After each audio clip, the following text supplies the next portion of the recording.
Hello and welcome to Channel 2S. I'm your host, Second Soundwave, and today we are looking at the first kit we're going to be looking at in the year 2017. Technically it's a 2016 build, but I don't care. I'm just so excited to bring you guys the video review of the Reborn 100 Bawoo.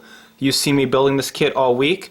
I had a great time building it. I didn't quite build all of it for the build log, but I've got it all together now. I have all the decals on it, or at least all the ones I wanted to put on it, so let's get right into the review. Now the Bawoo has been one of my favorite Xeon machines for a very long time now, so as soon as I saw this Reborn 100 was coming out, I knew I had to get my hands on it. And boy am I glad I did. For starters, the detail on this thing is incredible. Everything is just covered in little panel lines and recessed areas and these tiny little details that are super sharp and are just begging to be panel lined. Being a Reborn 100 scale model, this is built very similarly to a high grade, but the surface detailing on this is easily on par with a master grade, making this guy look right at home with his master grade brethren. Yes, that's right, Reborn 100. For those not familiar with this line, it's basically a series of really hyper detailed 1/100 scale, high grade like models that are designed to fill in the gaps in the master grade lineup with kits that just wouldn't be able to make the cut for master grade. Maybe they're too big, maybe they're too obscure, or maybe Bandai just doesn't think they'll sell well enough. And the fifth and currently most recent installment in the line is the Bawoo you see in front of you, and it is amazing. For the most part. Like I said, this is built like a high grade, and like a high grade, the posability isn't quite up to the level of a master grade. Let's dive in and see exactly what we got to work with. Starting things off at the top, the head is able to rotate to the side about this far before the back of the fin bumps into the collarbones. It can't really look up and down very far, basically just a little wiggle. Side to side is about the same. And I believe you can move the mono eye, however you need to pull off the top part of the head to do so, and that is lodged in there very securely, so I'm not going to touch that right now. Coming around to the shoulders, they have the usual rotation you'd expect, a full 360 uninhibited all the way around. It looks like there should be some kind of swing up mechanism, but that's actually a swing down mechanism for the transformation, so it's not very helpful when you have him in mobile suit mode.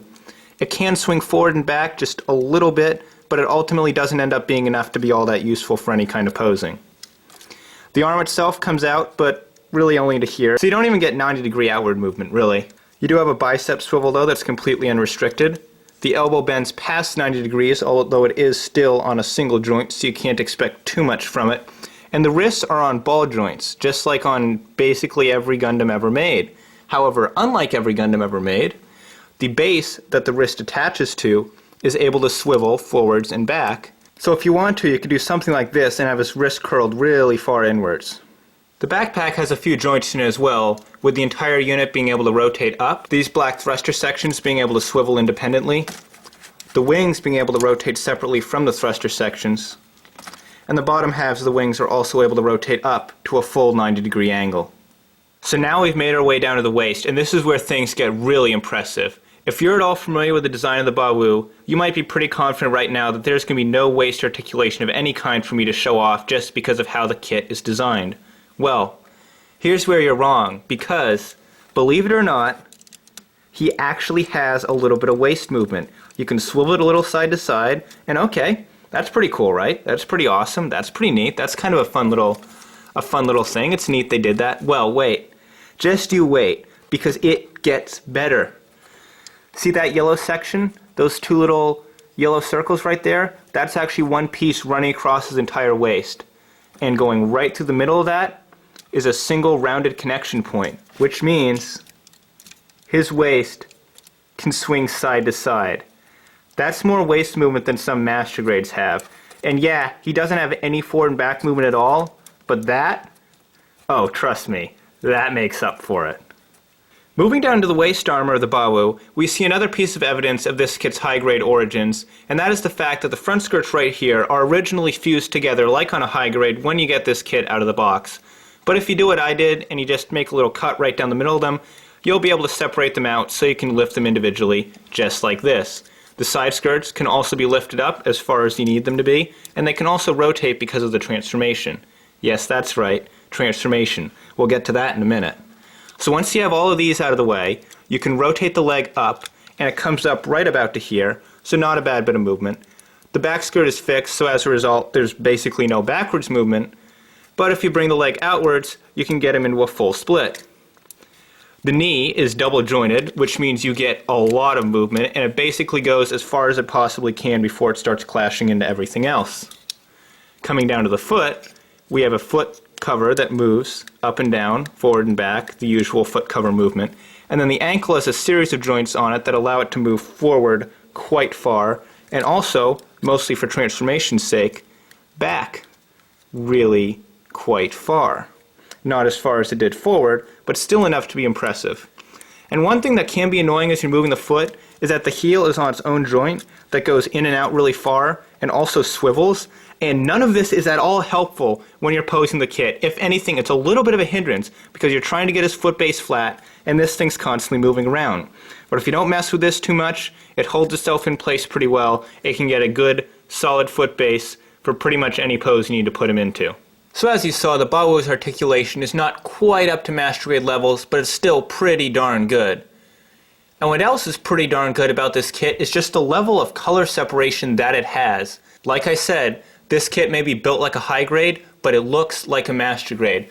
There are little yellow sections sculpted in all over the kit. Those are all individual pieces.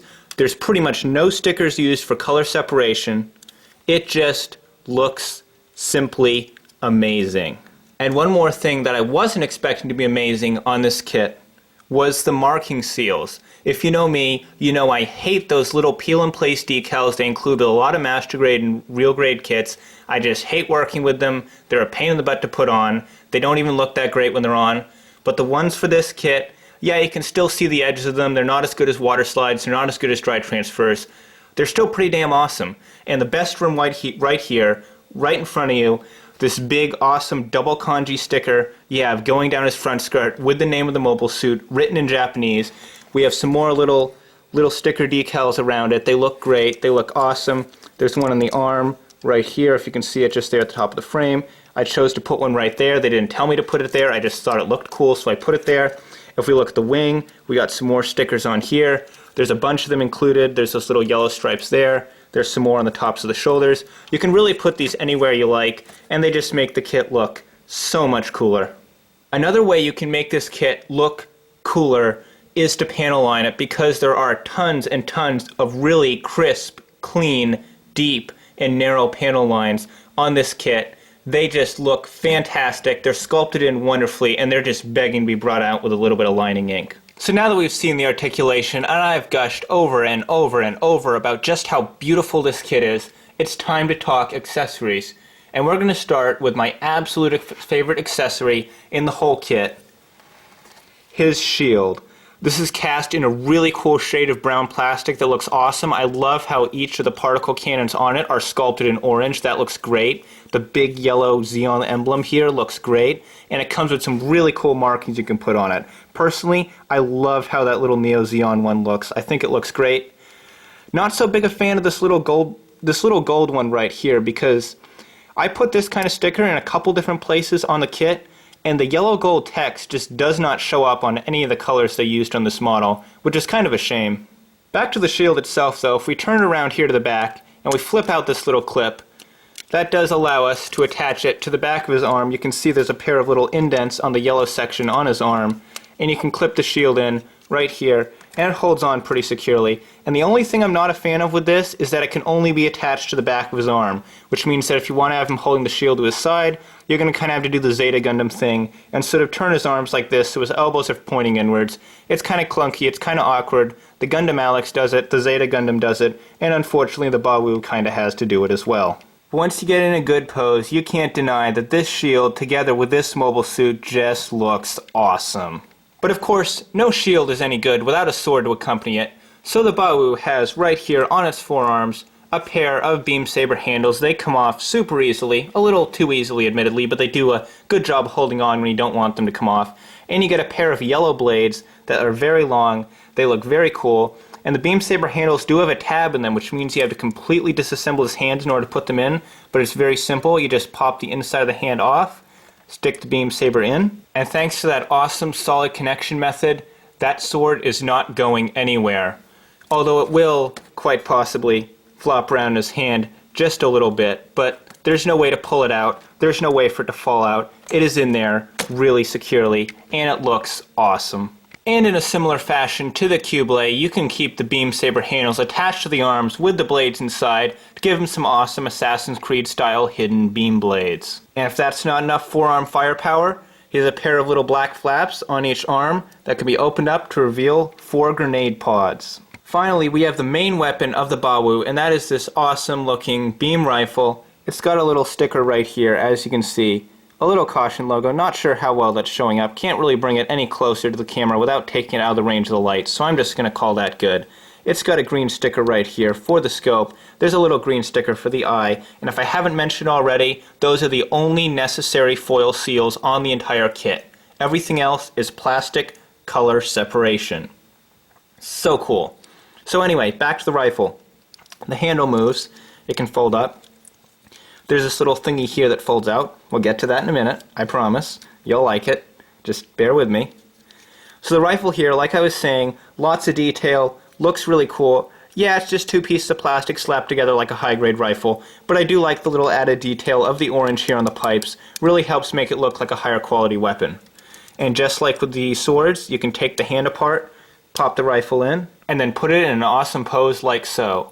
Now unfortunately it does not come with a dynamic open left hand, so it's a little challenging to get him to cradle the rifle. I ended up just kind of having to take the holding hand and just sort of stuck it under the rifle, and it looks good enough for most angles. Now the final weapon included in this kit is also probably the weakest weapon out of the bunch, and that is this little triple cluster of missiles. Now you'll notice there's a little connector right here, and there's a little place right here for it to peg onto. It's even got little holes for it to clip into, and then you can just put it on just like this. It slides over the wing, and then it doesn't actually clip into anything. It literally just rests there. There's nothing keeping this from falling over. If I take the kit like this, give it a few little knocks, this thing's just going to come sliding right off. Any minute now. Just comes sliding right off. Well, it seems that for once in their life, the missiles are actually holding onto the wings, so I guess that means we can now move on to the main feature of this kit, and that is its transformation.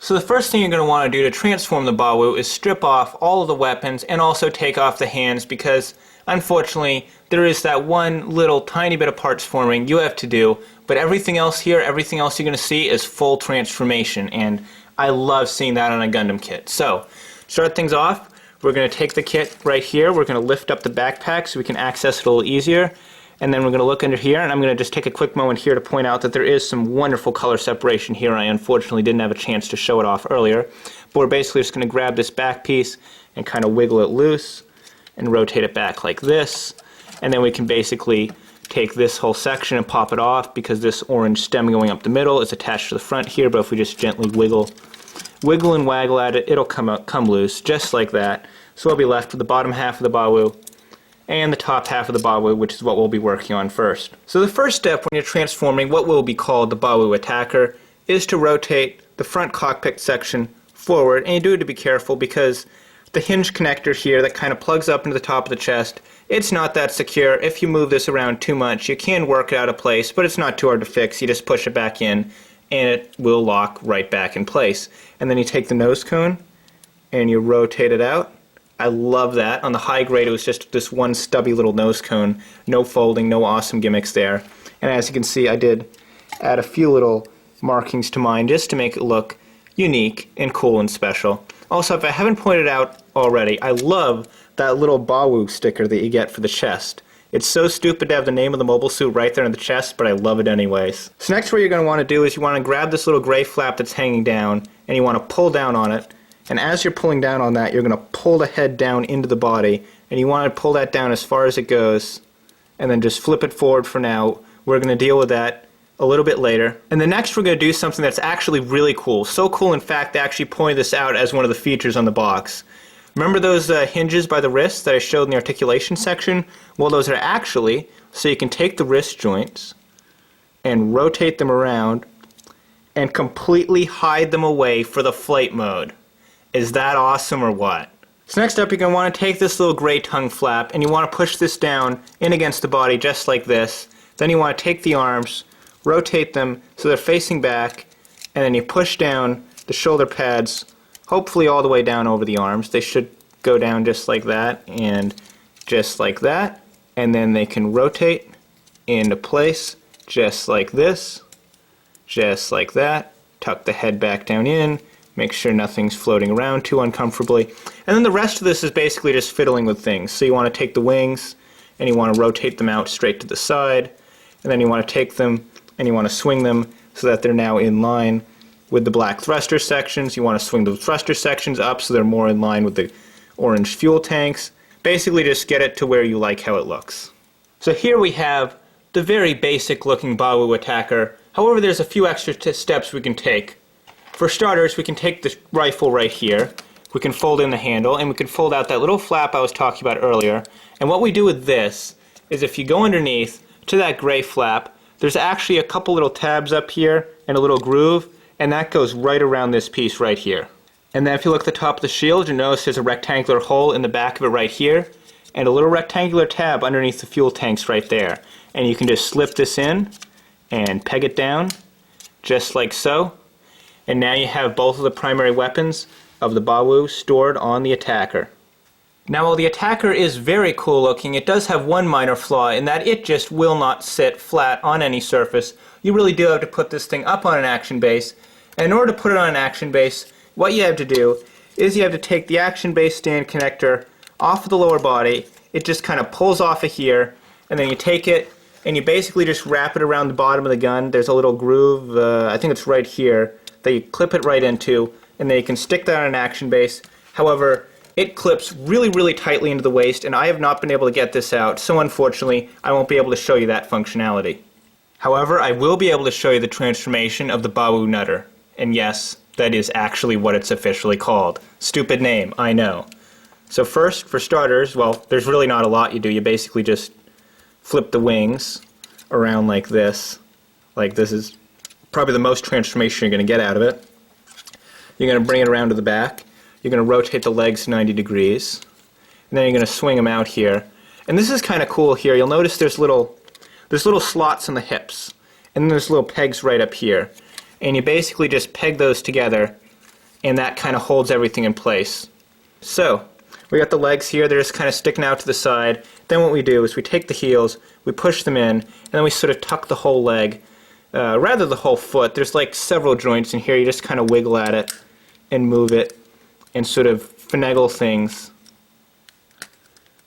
until you have the entire foot tucked away, just like so.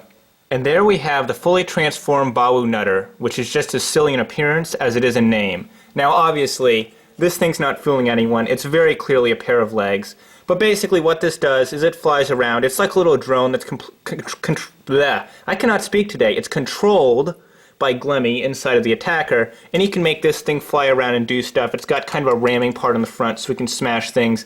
And according to the manual, it can also lift things up by kind of doing this and just flying upwards, so it can be used to move things into the air, I guess. I don't know, they didn't really describe it that clearly in the manual, and I haven't seen Double Zeta Gundam, so I actually have no idea what this thing does, but all I know is that it looks really silly.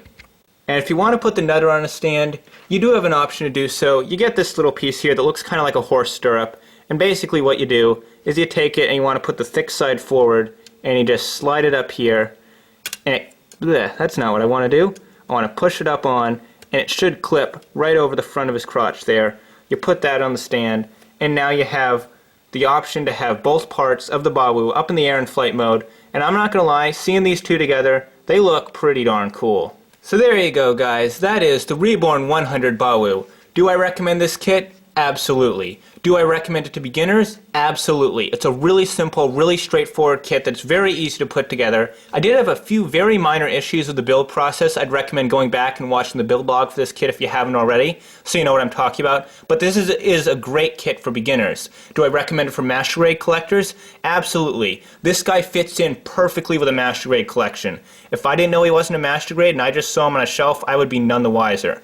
Do I recommend him to high grade builders? Absolutely. This guy has a really simple build. It's very straightforward, very easy to understand. If you don't think you're quite comfortable building Master Grades yet, this is a great way to ease into the grade. Basically, bottom line, I recommend this kit to literally everyone. It's an awesome model. It's a great model. It looks great stock build. It would look even better with an awesome custom paint job. It looks great weathered. It looks great with panel lines. It looks great with decals.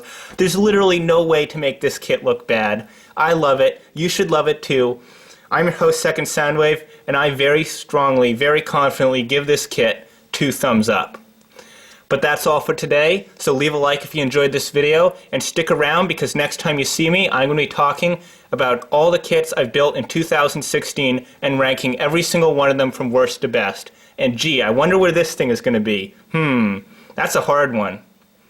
But if you don't want to miss that, be sure to hit the subscribe button that's either popping up on the screen right now or just below this video. If you want to see some of my other content, such as the unboxing and build log for this kit right here, click the thumbnails you see on the screen right now. I'm your host, Second Soundwave, and I will see you next time.